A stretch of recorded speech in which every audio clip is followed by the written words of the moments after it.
I'm glad because we are continuing to talk about the child domestic work in all perspectives. And for you to understand what we are really talking about, lazima ukuwe umewatch the previous episodes, that is since we started doing the episodes, because we understand who is a child at the first episode. We understand what we talk by the terms child domestic work, the exploitation, the abuse, and now for today we get deeper to trafficking. What we understand by the terms child trafficking. So I would also like you to share on our socials down the screen.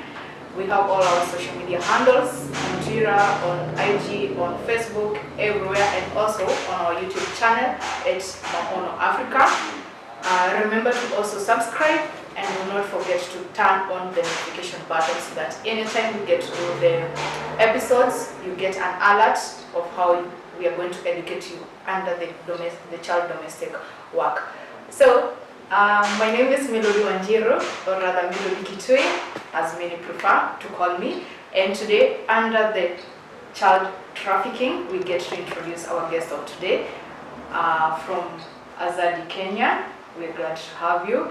And not also forgetting the different guests that we are having in every perspective, in every episode that we are having. Remember the previous one, we had a lawyer from Amka Africa, whereby she introduced us to the legal rights of a child, how to deal with cases in case we come across cases of the child abuse, exploitation, and such cases too. So, with no further ado, let me introduce the guest of today so that we get to know one another and continue with our podcast.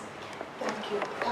My name is Carolina Kiambo. As you mentioned earlier, I work for an organization called Azadi, Kenya. Under Azadi, I am the membership and research coordinator. So basically, I deal with matters research and ensuring that information about our members are in our database. I maintain regular communication with our membership, and under the CBW project, I am the project lead. Wow, so we're glad because if we have the project leader, we have all the information that we want to know. Tell us also a little bit about Azadi. So Azadi is a survival-led organization that looks to provide long-term support to survivors of human trafficking, more often than not after survivors have been reintegrated in the community and after they are not able to get direct support anymore. They are often left in a limbo. You used to get in an unga, you used to get in rent, you used to get in support for your medication. But what happens now that you don't have access to these things? You're back into the community. Most people at times don't even understand what you went through, because one of the things I've come to realize is that for a lot of people the term trafficking is still strange to us. It's something we are trying to be comfortable using. So what happens in between when there is no more direct support and as you work towards becoming who you want to be? So that is where Azadi comes in. We provide safe spaces where survivors can be able to build community, work on their dreams and visions, and also have a sense of safety. That when the world becomes too much for you, you know you have a place you can run to, and at the same time work on becoming a leader that you want in whichever perspective of the community. You can work on, building yourself. The dreams that you had, you can still work on ensuring that they come true. You still have people who will be able to mentor you, people who shared the same experience, people who recognize the effects of trauma. So we are guided by our 4 core programs, which are knowledge production, as recognizing that through whatever experiences survivors have gone through, there is knowledge that they gain. It is the wearer of the shoe that knows where the shoe has. So we use this knowledge that the survivors have, and then It is what advises our programs, it is what advises the changes we seek in policy, and everything that we do.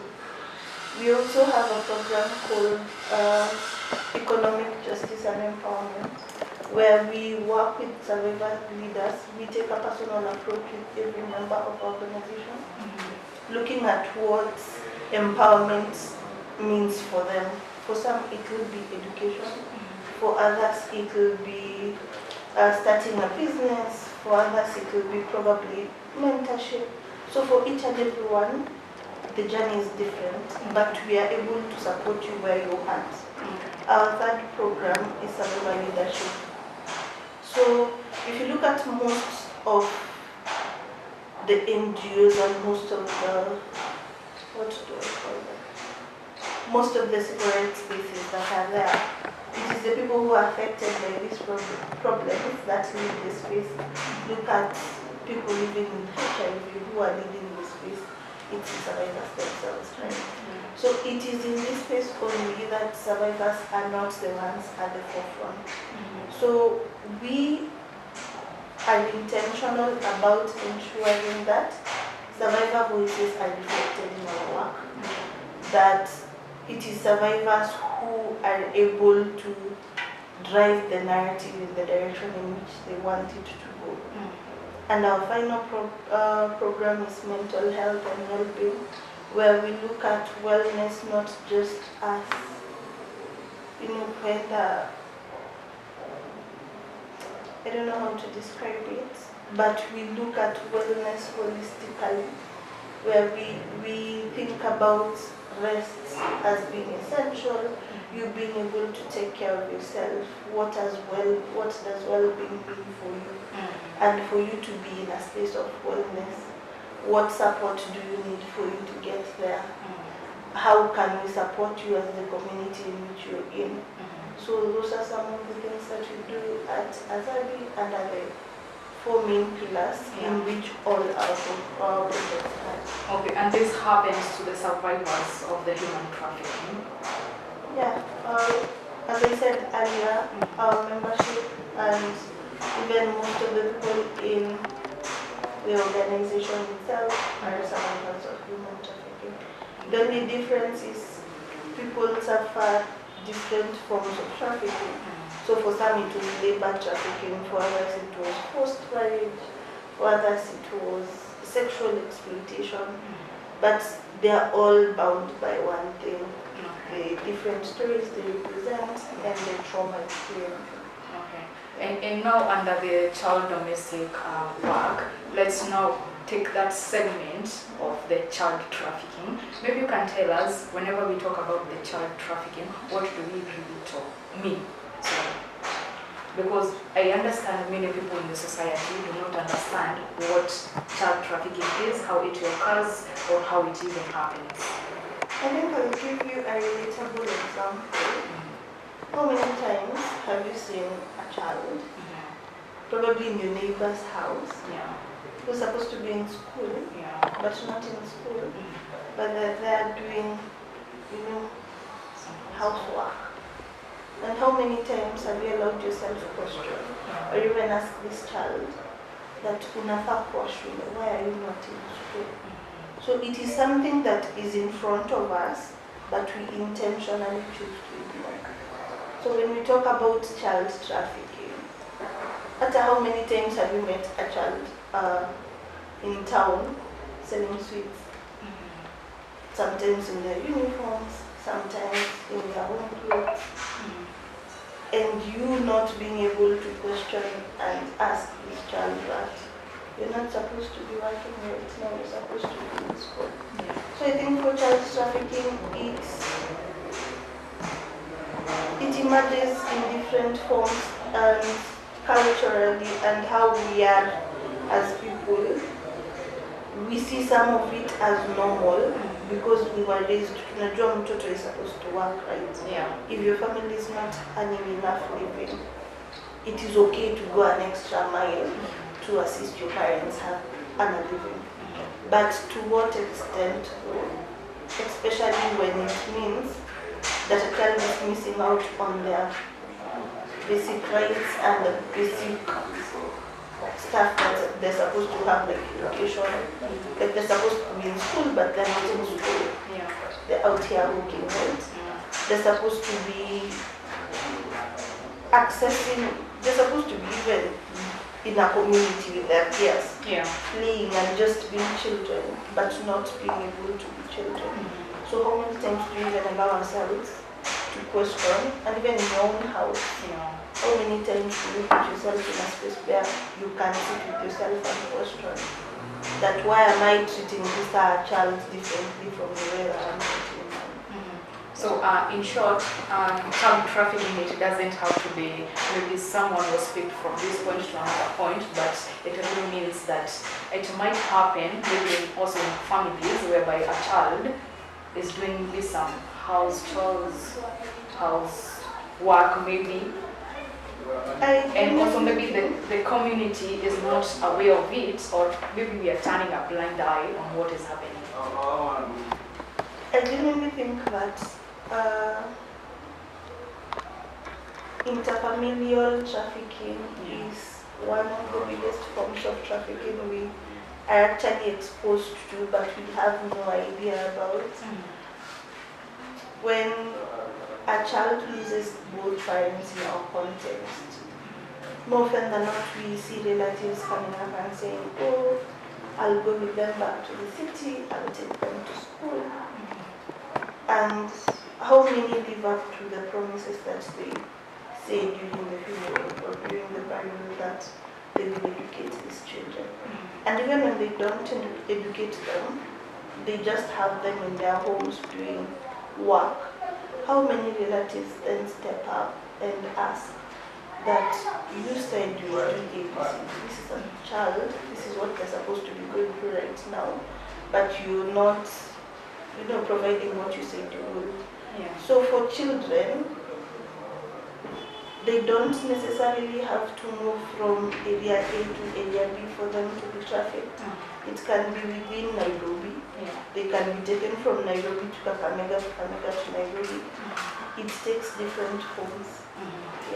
And now as an organization, Azadi Kenya, in case you identify such cases of child trafficking, how, or rather, what procedure do you guys follow? Because we are trying to educate people who are watching us as Maono Africa, so that they get a rough idea of what to do from you guys.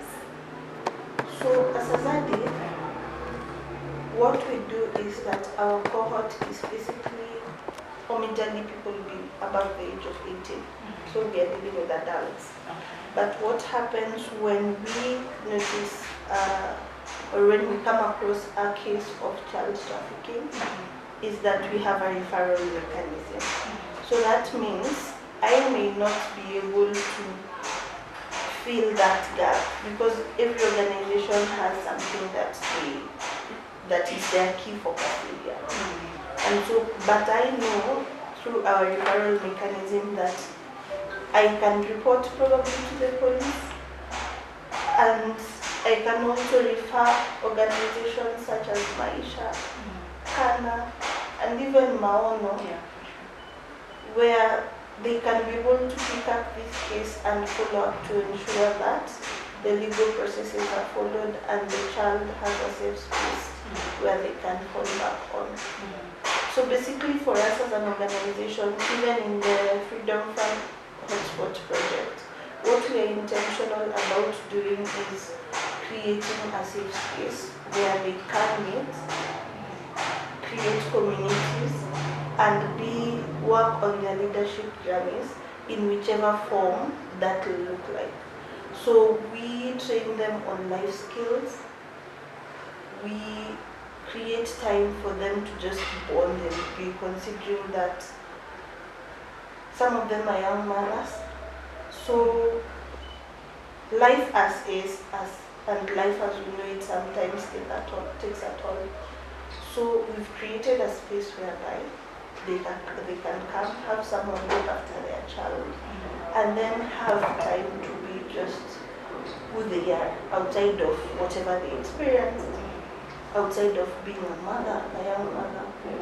Just have a space where you're comfortable, safe in yourself, and then work on whatever aspect of your life you want to work on, be it building friendships, be it creating connections, be it having someone to just talk to, or just rest. That is one of the core things we're intentional about doing under the hotspot project. Oh, nice. And in case that the child trafficking has occurred, what are some of the effects? Effects of trafficking? Yeah. Again, Child, yeah. trauma manifests itself differently in everyone. So how I will respond to trauma is not necessarily the same way you will respond to trauma. So for some people, they withdraw. They just block out everyone else and live in their own. It's like, I like to call it a protection mechanism, where you don't now trust is cut because you don't know who will expose you to this again. Yeah. So you're secluded from the community. You take yourself out of everyone else, and that is why we're intentional about creating the communal aspect. Another thing that may happen is that someone may be angry. It may manifest itself as anger and denial, because sometimes the trafficker is someone who's known to you. Yeah. Is someone who's supposed to be family, and at times it may manifest itself as me just being me, choosing to block it out, not addressing it, not recognizing it, and just someone will see, but you create like a wall. You don't want to deal with it, you don't want to talk about it, you don't want to name it, so that it doesn't also get that power over you. So for different people, They deal with it differently. and it also manifests differently. Now, most of the time kids do not speak. Provided they are just seeing maybe the shelter and the food, they are just okay. But I That guess, is what we assume. yeah. But I guess also the community fails sometimes because these issues happen in the community, right? So as an organization, would you tell that sometimes the community inachangia? All of us play a part in it. All of us. Like I said earlier, we live in a community where we don't question. And even when we question, we don't question with the intention of creating change or making sure that the right thing is done. We question probably just to satisfy our own curiosity and probably gossip. So the community plays a very large role in ensuring that, number one, these cases continue happening and they continue increasing in numbers. Because if I see and I ignore, then it makes it right for someone to continue doing what they're doing, right? So I think we live in a society whereby if it doesn't bother me, if it doesn't affect me, then I don't care until it happens close to home. It hits you and you realize I should have done something. Maybe if I had spoken up earlier when I started witnessing this with my neighbor's child, it wouldn't have had to, fall at my own doorstep. Yeah. So the community plays a big role in that we don't even take time to hold each other accountable. You don't necessarily even take time or an initiative to go report and just say, I know there's a children desk, I know there's a gender desk, so 5 minutes of my time to go say, hey, I saw this and this happening, I think it should not be happening. Can we do something about it? I think we don't. Which is sad. So as we continue with our conversation, we're also seeing some TV. because tunaongea sana. But as we also talk, I would like to ask you, as an organization, do you consider possibilities of partnership with other organizations that are doing the same work or are also in the Freedom Fund project under the child domestic work? Yes. In this space, you can't work in silo because you can't do everything. So we work first to answer your question is that we are part of a consortium, meaning we liaise with other organizations. And even in the hotspot project, we are working directly with Hana family and Maisha girls, who identify the girls who have experienced child domestic work, and then they bring them to a space that is Azadi. Okay. But at the same time, we recognize that there is only so much that you can do as an individual or as an organization. So what we do is, back to our referral mechanism, is we've gotten a case whereby someone needs to be assisted in the legal aspect, right? You said you had a lawyer here. Yeah. The lawyer is part of the consortium. So we know that though we are not able to support our members or the people in our space in that legal realm, we can call this person in our part of the consortium that we are in, and they can be able to pick up the case. So creating partnerships and also being in communication with other organizations that do different things. Like right now, I know if I have a member who's interested in arts and anything along that line, because part of it is not what we do. Yes, we do arts, but not to the extent in which Maono does it. The best support we can give is refer to Maono and follow up with Maono to ensure that they are getting the support that they need at that specific time, without necessarily stopping from being a member of our organization. That's great. So, in case you're out there and you have an organization and you want to partner with us as Maono Africa, do not waste that opportunity, because all we're doing is referring. If we're not able to sort that case, we have places that we also want to refer people to. So on our last segment now, I would like us to tell us the parting shot on regards to child trafficking to the community and to other organizations that are working in the society. I think I'd say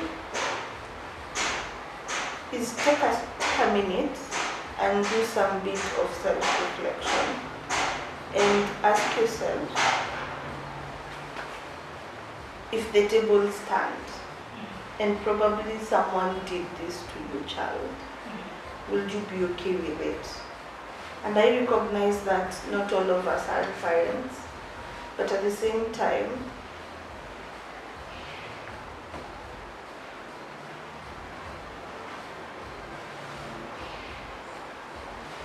just ask yourself that though, my only bias in this is I recognize that for some families, it's like there's no option also, considering we are living in times where times are tough, people are struggling. So the luxury of taking your child to school, having a meal on the table every day is not one that everyone can afford. And please don't get me wrong. I am not trying to justify child domestic work. But at the same time, what I am trying to say is that is it possible to just allow our children be children? Imagine angeweza kucheza kati. Imagine like all those little things that made you a child, you not being able to experience them. Do you think you would be the same person you are right now. Yes. So allow a child be a child, regardless of their gender, regardless of their position in the family. Allow your child be a child. Number two, with regards to the other organizations that are working in this space, is recognizing that we can't do it all alone. So create partnerships, work together, not just in cases of child domestic work, but in the other realms that people focus on, be it human trafficking, be it GBV. There's always someone who's doing something that is almost similar to what someone else is doing. So let us look at how partnerships can be created, more safe spaces can be created, empowerment can be done for families that are susceptible to exploitation, and ensure that we create a community whereby people know that I may come to Maono and not get the assistance that I need, but probably they will refer me to someone who will be able to, get me that help. Let us create a space whereby children can be who they are supposed to be, children. A space whereby I don't have to worry about, just because I'm a girl and I'm a firstborn, that if anything were to happen today, then chances are that I'll probably have to drop out of school, get manual labor, get work as a house help and assist, support the family, or go to town and sell stuff for me to be able to support the family. So also creating structures around, kitambo tulikuwa na kitu inaitwa ujamii, unajua, supporting each other, being there for each other, instead of living in the gates.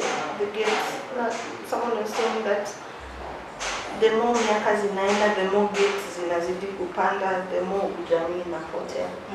So finding our way back to ujamii and seeing how it is not just about me, but it is also about you, and about him, and about the other people in my space or in the community. So, I guess we have learned several things. Allow that child to be a child, and also embrace back the ujamii tactic or strategy, so that we don't get lost in the midst of the gated stuff, and also protect that child also in the society. Have that curiosity of, ukiona mtoto, you're not used to that face in that community or in that neighborhood, kuwa na hiyo curiosity ya kuuliza, like, whose child is that? Isikuwe tu like, in the current life that you're living in, tunakuanga, is it a don't care thing? Since si wangu, who cares? Si bora, there is people who are living the way they want. But at the end of it all, if anything happens to the next door, uko like, and you did not take that action of getting to know ni mtoto wao, ama is it that there was trafficking or anything. But as you said earlier, as we started the podcast, you said that trafficking term, inakuanga term ingine ni kama ya kushtua. When you talk about trafficking, people are like, oh, that's a heavy term. But it's happening within ourselves. So it was a good conversation, and do not forget to follow us and like our socials, comment and also share. And on our YouTube channel, do not forget to turn on the notification button so that anytime you get to upload a new session, a new podcast about the child domestic work, you get to know, you get to get that education of what we are talking about, because it's all about educating one another. Another part that she said, I just want to insist on what you said, it's good to partner. Partnership helps, because tukiungana sisi wote, we get to kill, is it 2 birds with 1 stone? Yeah, we get to accomplish a lot if we partner with several people in the society. also in other organizations. Yeah, so I've been your host, Milo Bikitui, and it was nice having you. See you next time. And I also insist, do not forget to follow us, like, and also comment. And the notification button, guys, please turn it on. Adios.